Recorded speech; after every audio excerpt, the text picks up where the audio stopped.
Dans cette vidéo, on considère grand X une variable aléatoire de loi normale centrée réduite, les paramètres c'est 0 et 1.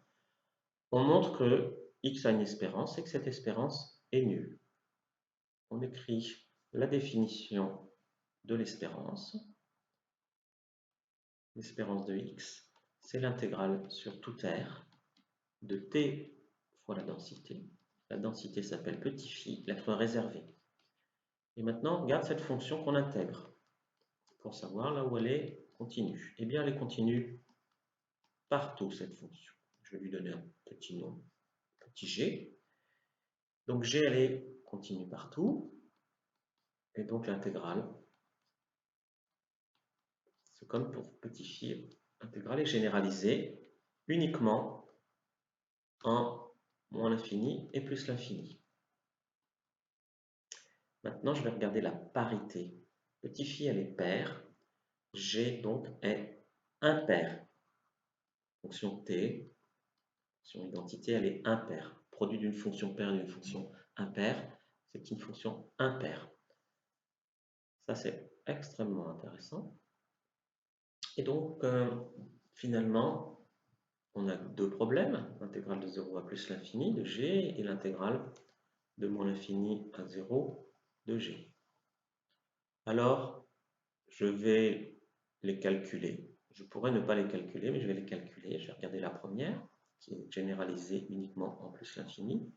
Je prends un x positif, je calcule l'intégrale de 0 à x, donc de g de t dt, c'est-à-dire t phi de t dt.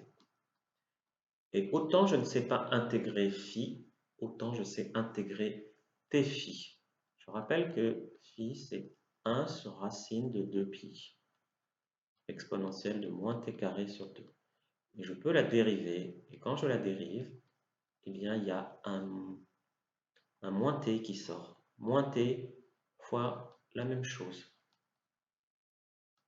c'est-à-dire moins t fois phi de t. Donc en fait, t phi de t, une primitive, t phi de t, c'est la dérivée de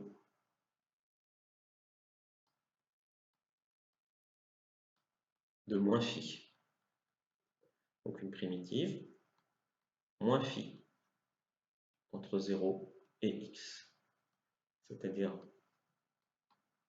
moins petit phi de x plus petit phi de 0.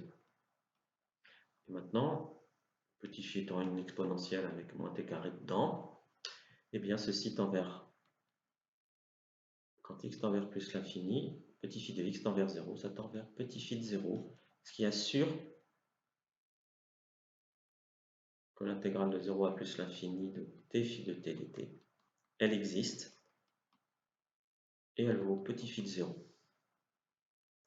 Et donc par imparité, c'est ça qui est bien, eh bien l'intégrale de moins l'infini à 0 de t phi de t, elle existe aussi. Cette fois-ci, elle est opposée à la première. Oui. Donc on utilise de façon essentielle la parité de petit phi. C'est moins l'intégrale de 0 à plus l'infini de t phi de t.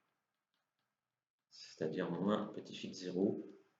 Et donc finalement, ce qui m'intéresse, c'est l'intégrale de moins l'infini à plus l'infini, t phi de t dt.